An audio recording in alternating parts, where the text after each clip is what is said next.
Now, I want to get busy on the first couple of subjects for today. Everybody that's okay, say I'm okay. Here's the first subject that I've found so interesting. I want to share it with you. Then I want to talk about personal development, the subject that I started listening to age 25 that revolutionized my whole life, from my mentor, Mr. Earl Schoaf. Here's an interesting subject. Just jot it down now. It's called enlightened self-interest. Enlightened self-interest. It's a fascinating study to study the idea of self-interest. But just make this note, all of us, have self-interest. The key is for it to be enlightened so that everybody wins and no one loses.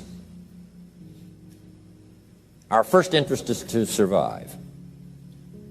What does it take to survive? Our second interest is to succeed.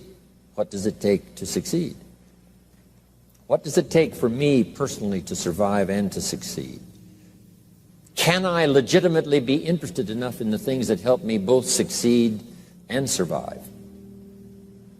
And here's what I discovered. The answer is yes. It's possible to exercise self-interest, but to do it in such a way that no one loses, everyone benefits. Key phrase. Life was not designed to give us what we need. Life was designed to give us what we deserve. We do not reap a harvest in the fall because we need it. We reap a harvest in the fall because we deserve it. Not necessarily from a moral standpoint. Of course, there are some moral laws as well, spiritual and moral laws. But just the basic laws that simply say if you wish to reap, you must plant. So jot this down. Reaping is reserved for the planters. And the reason they reap is because they deserve it. They're the planters. They deserve to reap. Interesting Bible phrase that says, if you keep knocking, you'll find open doors. Good phrase to jot down. If you keep knocking, you'll find open doors. Doors of opportunity. Doors of a chance to meet someone. Doors open for association. Doors open to find someone special. Doors open to find a unique business colleague. If you keep knocking, the phrase says, doors of opportunity are open to those who continually knock. So we don't find open doors of opportunity because we need them. We find them because we deserve them. Only those who knock deserve to find an open door. But the promise is, if you continually knock, you'll find doors of opportunity. It says, if you search, you will find. So make the note, it's good. Finding is reserved for the searchers because they deserve it. Now, at first they may have needed it, but they now know that just needing it is not sufficient. But if they need it, now they must qualify for it. The reason why you're going to be blessed with good ideas this weekend is because you've come searching. You've gotten on an airplane to come searching. Got in your automobile to come searching. You got here searching. Now you're ready to receive. And for those who search, they will find answers. They will find plans, imagination to stir yourself into action for future benefit. So if you search, to find a good idea, you must go looking, go searching. You've got to go to church. You've got to go to class. You've got to go to the seminar. You've got to go to the library. You've got to go to the books if you wish to find. Rarely does a good idea interrupt you. Rarely. But if you will search, you will find. So we get not what we need, but we get what we deserve. It says if you ask, someone has an answer. If you keep asking, the answers belong to you, because by virtue of asking, you have qualified. So we don't get what we need, we get what we deserve. The mother on welfare should be taught in some small manner that hopefully she can begin deserving the welfare check. Not getting it because she needs it, but now starting to get it because she deserves it. If the welfare worker says to Mary, Mary, I brought a bucket of paint and a paintbrush, and the next time I come, if the door is painted and the fence here in front is painted, I give you the check for $450. Not that painting the door and painting the fence is worth $450. It's not worth that much, but it is the beginning of the process. So make that note. I want to begin the process of deserving. What would that be? What process should I begin engaging in to deserve good health, to deserve a good relationship, to deserve prosperity, to deserve an enterprise, to deserve the opportunity to build a city? What must I do to begin the process of deserving? So now the welfare worker comes back and the door is painted and the fence is painted, and now Mary gets the $450 to help take care of her children, not because she needs it, but because she's beginning to deserve it. Then the welfare worker thinks of some other project. She said, Mary, if these weeds are gone and this little garden is cultivated, when I come back, now that the door is painted and the fence is painted, if the weeds are gone and this little garden is cultivated, you get the $450. And step by step, a new life is emerging, learning the process of deserving it, not just needing it. We teach our children at home, right? Child says, I need $10. So that language doesn't work here. There's plenty of money here, and the vaults are full. But to say I need $10 is not how you open the vault. So the child says what? Wow, how can I get that $10 that I need?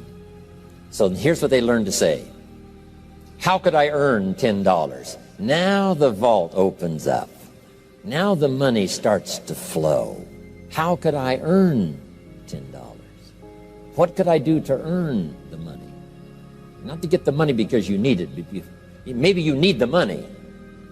That's, all of us have needs. But here the key is to figure out how to open the vault, how to open the bank, how to open this unbelievable flow of resources to come our way. And here's the key: to deserve it, not to need it. You can't walk out to the field and say to the field, I need a crop. Here's what the field says. Here's what the ground says. Who is this clown that brings me his need but brings me no seed? So jot that down. Take your seed to the marketplace, not your need. Don't disclose your need to the marketplace, only your willingness. We'll talk about that a little later today. Because the marketplace is not interested in your need, but they are interested in your seed. They're interested in your willingness to work. They're interested in your disciplines. They're interested in your eagerness. They're interested in your vitality and your work ethic. That's what the marketplace is interested in. Not your need, but your seed. Okay. We get what we deserve. Old Testament God says, if you'll move toward me, I'll move toward you. See, that's how you get those occasions to meet God. You must make the move. God could say, you don't move, I don't move. You say, well, that's arbitrary. Well, when you're God, you can make it that way.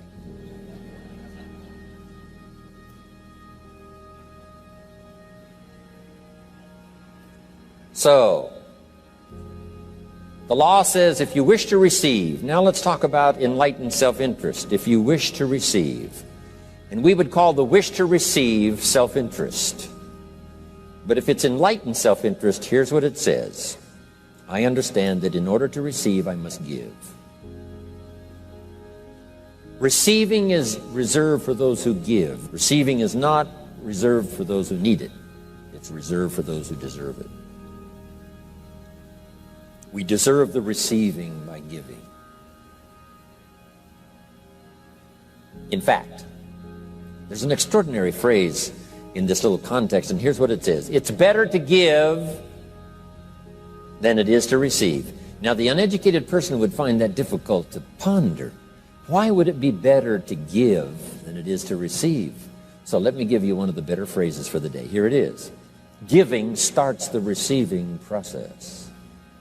So of course it's better to give than it is to receive. How much receiving do you wish? You must start the giving process. For me to receive my additional fortunes for the future, not necessarily for the money, because I don't need the money. I take the money, but I don't need the money. But here's what I do need: for someone to say a year from now, 5 years from now, Mr. Rohn, that seminar helped to change my life. And for whatever reason, I was brought here to this place for this time.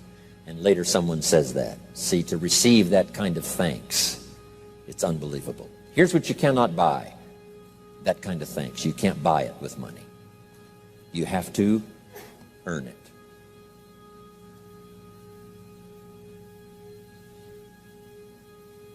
Now let's expand a little further now. It's called the law of riches and wealth. In our own self-interest, if we wish to be rich and wealthy and prosperous and healthy and all the valuable things we can think of for the human experience, how could we get there? It's understanding the law of enlightened self-interest and the law of deserving. The question was asked in the Bible, how can we be great? What is the key to greatness? Great wealth, great return, great accolades, trophies to put on the mantle above the fireplace. How can we get great respect, great riches, great abundance for ourselves? How can we get that? And the answer was given, and here was the answer: find a way to serve. Find a way to serve the many. So I paraphrase it to read this: service to many leads to greatness. Service to many leads to greatness. Someone says, well, about the best I can do is take care of myself. That's okay. Self-care, has its own reward, but it's very limited. Somebody says, I can't be worried about other people's problems. I got enough problems of my own. That's okay. Self-defense is okay. Self-preservation is okay, but it has a very limited reward. If you wish to change that into abundance and prosperity and uniqueness, then here's what you must do: help solve other people's problems. Help find answers for someone else, not just for yourself, but for someone else. And in that kind of service, you now begin the process of greatness.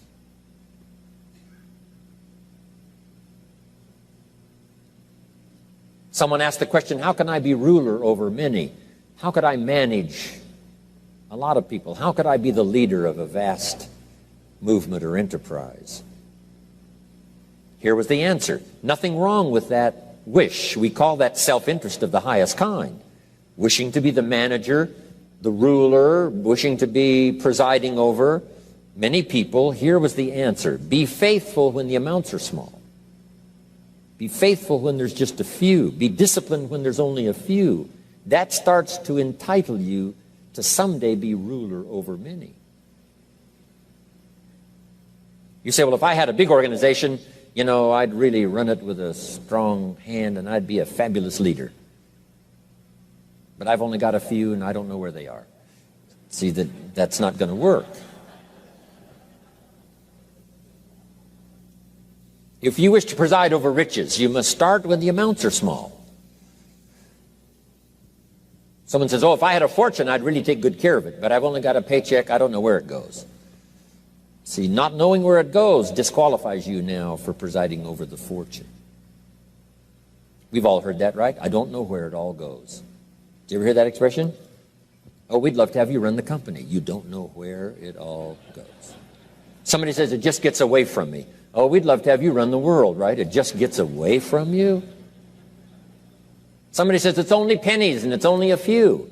Here's where you begin to qualify for abundance and riches and greatness and respect, is to be disciplined when the amounts are small. Someone finds it unique, right, that this many people would come and hear what I've got to say for a whole weekend, but this is not where I started. I started with just a few, but I was so on fire with the few, trying to translate for them in my awkward ways back then what had happened to me. My life got changed, my income got changed, my health got changed, everything got changed for the better.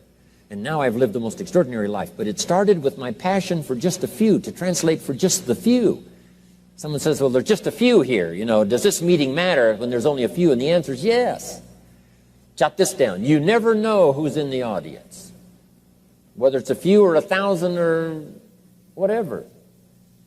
But you got to be faithful when there's just a few. Tell your story when there's just a few. Be just as passionate about ideas that can change someone's life when there's just a few. Now you begin. You're not fully qualified, but you begin the qualification to someday speak to many. Someday preside over a vast crowd. Someday be the manager or the leader of millions. It starts in those early days to deserve it. Now, jot this down. Also give yourself a chance to change. Some things I held on to that I thought this was it, this was it. I'm telling you, after a while I gave it up, found out it wasn't it. So give yourself a chance to change. Refine your philosophy. Refine your direction. If you'll give yourself a chance to do that, here's what will happen down the road a ways. A new door will open that you haven't discovered before. Give yourself a chance to change. Reevaluate.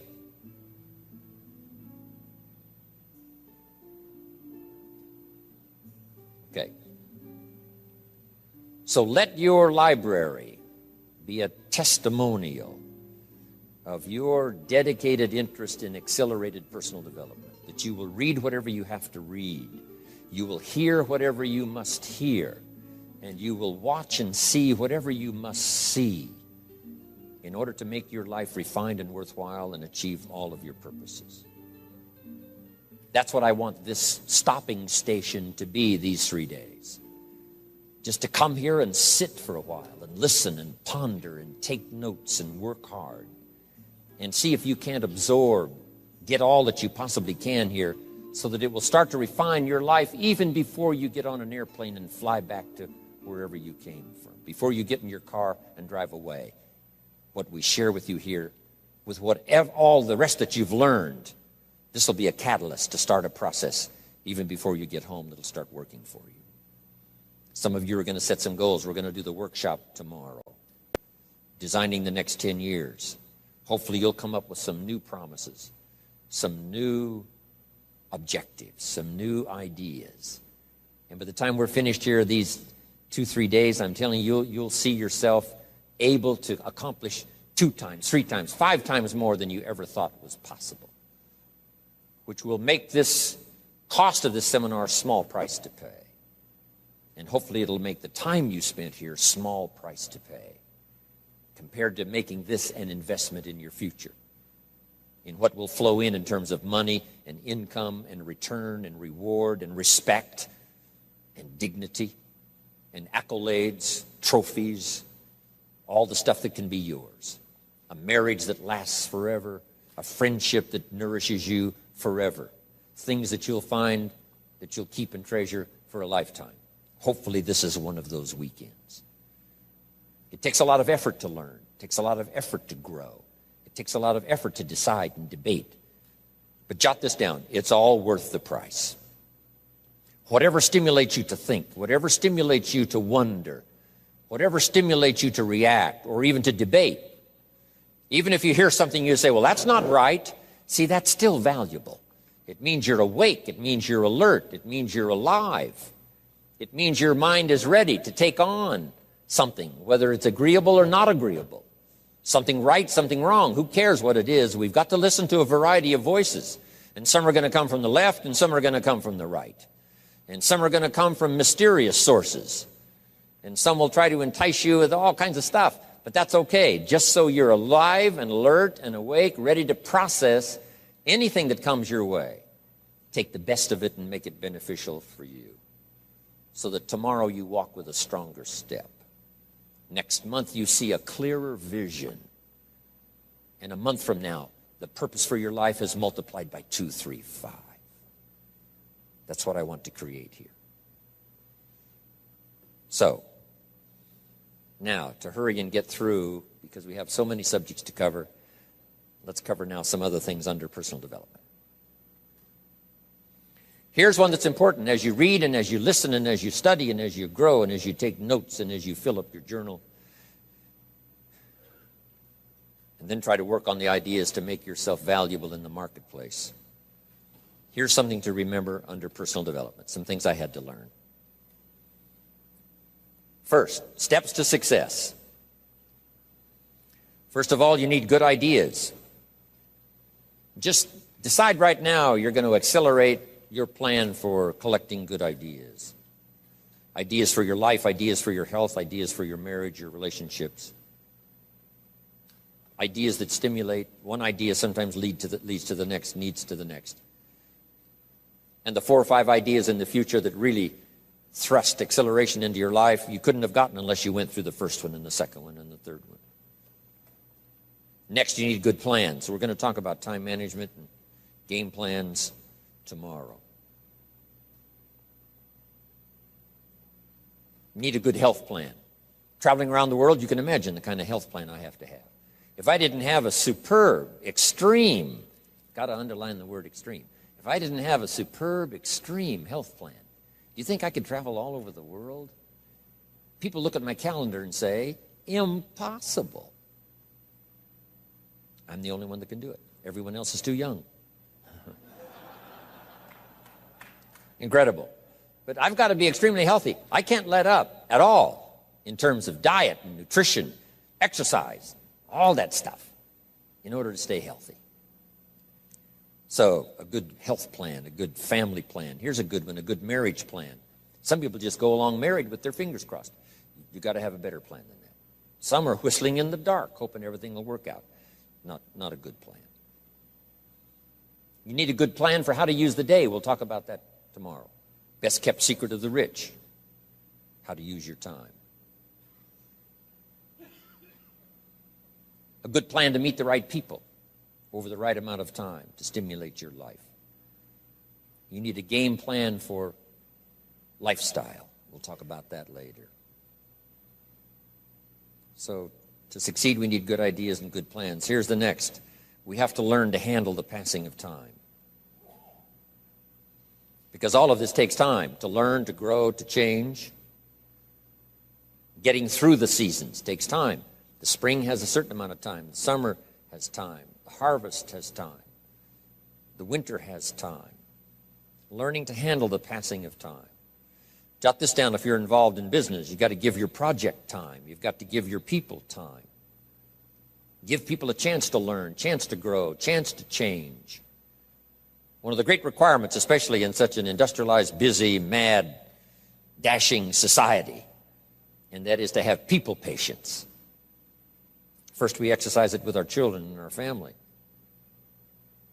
Getting people to work together, got to have patience, even with your family. If you're involved with independent people, it's a challenge. It's like herding cats, trying to get them to work together. Herding sheep is easy. They very quickly get going the same direction. But try herding cats. It's like your children. Different ages and different personalities and different opinions. To get the family all going the same direction, kind of working together to make things work, I'm telling you, it is a challenge. But if you'll have some patience, you can do it. Now, here's the big one, to have patience with yourself. Give yourself time to learn. Give yourself time to understand good ideas. Give yourself time to make changes and then grow into those changes. Give yourself time to refine your personality to fit the business, whatever business you're engaged in. In some, you may have to speak up a little stronger. In some, you may have to calm down just a little bit more. Just learn to refine your personality and your temperament to suit. All of us can do that, but it takes time. Have patience with yourself. We had to do that from the beginning. Learning to tie the shoestrings of your shoes. If you tried a couple of times and says, I'll never learn this, it's over. Say, no, you can't go through life with your shoes untied. Come on. Some people, maybe it happens for them a little quicker than others. Some people get the hang of it almost overnight. Someone else, it takes a little longer. If it takes you a little longer, have patience with yourself. Because patience has its own reward. Patience is a virtue of the extraordinary kind. We have to have patience with our employers. We have to have patience with government officials. You've got to have patience with IRS. You've got to have patience with the Army. You've got to have patience with the FBI. Here's a good thing to remember while you're exercising patience. Usually enough good people will finally make it right. You just got to jot that down. Usually enough good people will finally make it right. Not everyone in the community is going to toe the line and do the moral thing. But let me tell you what, most will. That's how we create a society that we can live in. Most will. Every teenager will not obey all the rules and regulations and live a model life. Not everyone will, but jot this down. Most will. Enough will.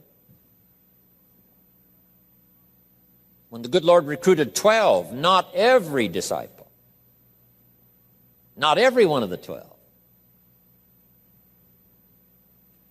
but it was enough of the 12 to start a movement that's lasted for 2,000 years. Not everyone, but enough will. There's only been a couple of exceptions to that rule. One was the story of Sodom and Gomorrah. God was going to destroy Sodom and Gomorrah for their evil ways. Abraham had a friend that lived there. And Abraham implored and said, God, if I can go to Sodom and Gomorrah and find 50 righteous people, will you spare the city? And God said, Abraham, you've been such an excellent friend of mine. Yes, I'll spare the city if you can find 50. So he searches the city, can't find 50 good people. Comes back and says, Lord, would you take 40? God says, Abraham, for you, come on, I'll do it. If you can find 40. So he searches for 40, can't find 40. And he comes back and says, would you take 30? Good Lord says, Abraham, only for you will I reduce it to 30. Can't find 30. Can't find 20. Abraham said, this is my last request. Would you take 10? God said, only for you, Abraham. So he went searching for 10. And you know the story, right? Couldn't find 10. That's the exception to the rule. So he said, Abraham, get your friend Lot and his family out of there because the end has come. But that's the exception to the rule. So jot down the general rule. Most will. In a civilized society, most will obey the rules. In government, most will. Not every senator will, but what? Enough will to build a stable government and a future. Not everyone in the armed forces will, but enough will. Not everyone in the community will, but enough will. Not every teenager in this high school will, but I'm telling you, the most will. And that's how we survive in a civilized society, because most will. And that's a good feeling to know. Most will. Okay. So have patience. Next, under personal development, is learning to solve problems.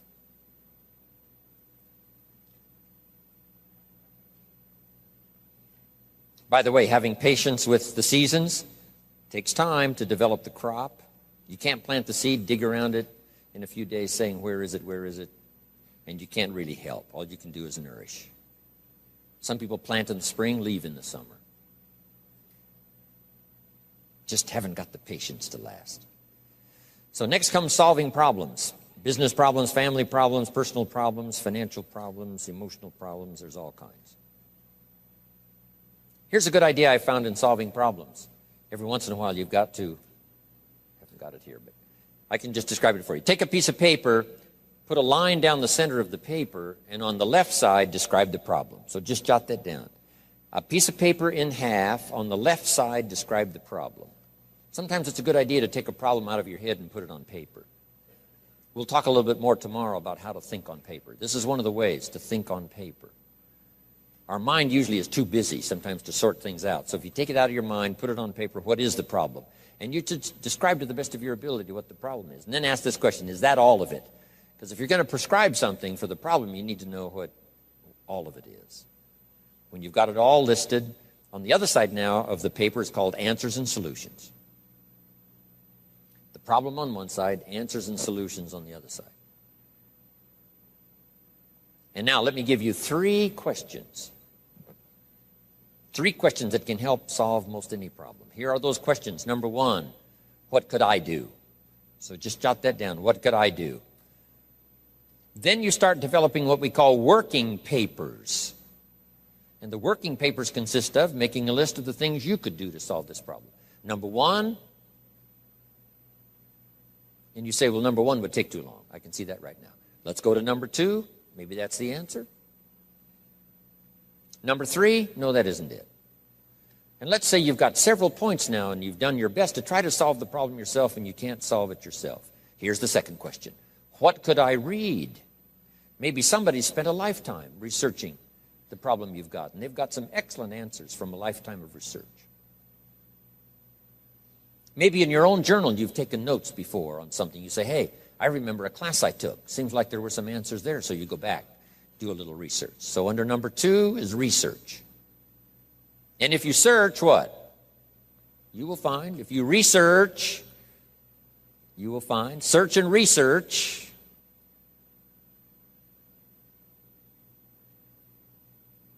Now, research as soon as possible, because if the problem is severe, you don't want to wait till too late.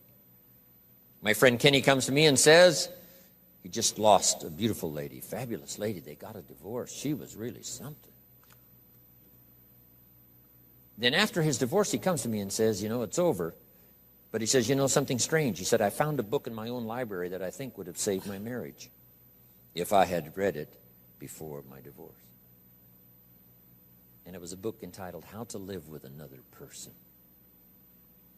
He said, I should have read that book a long time ago. He finally read it, but it was a little late. It's like reading a book on nutrition after you've had a heart attack, right? I mean, that's good. That is good. But gosh, it's so much better to read it before. Spare yourself the agony and the lost time and maybe the loss of your life. Now, if you tried to solve it yourself and you can't solve it and you've researched and it doesn't seem like you've got the answer, here's number three. The third question is, who could I ask? Is there someone around me that might have the answer to my problem? Now, under that, put this. Don't ask first now. Try to solve it yourself. Develop some working papers. What you think you might do, that still isn't it. Here's some books I've read. This guy's crazy. This guy, no answers, haven't got it. Now I ask. But if you now can show your working papers to who you ask, you can't believe how swift the answer will come. All of us have heard this, but let's remind ourselves one more time and put it in your notes. We all love to help people who, first of all, try to help themselves. Back to the philosophy of deserve. I've tried to work it out, haven't got the answer. Maybe you can help me. Somebody is very willing to help you if they know you've tried first to help yourself. It works that way with our children, right? My daughter Linda, before she got married, used to travel a lot. She comes to me and said, Daddy, I'm headed for Thailand. I said, wonderful. She said, I've saved up my money. I said, fantastic. She said, I've got $1,000. I said, wonderful. She said, the kids wanted to go here, wanted to go there. I didn't go. They wanted to buy this, wanted to buy that. I didn't buy. I got my money put aside, $1,000. I said, Linda, unbelievable. You must be my daughter. That's fantastic. Now, she said, to make the trip, I only need a couple of thousand more. An easy 2,000, right? But she knew she couldn't get the whole three. But she knew that if she worked hard to the best of her ability and put that first 1,000 together, the next two was easy, right? Okay. So, develop your working papers. Do your best to solve problems. Here's why you try to solve it on your own first. You need the mental and emotional muscle. You need the discipline. If you just quickly go to the answer, somebody that's got it, now you're not developing the muscle. You're not developing the discipline to solve your own problems, because there may come a day when there's no one else to ask. So you need the rhythm of learning, the rhythm of trying, the rhythm of seeing if you can do it first to build the emotional, mental muscle. Okay.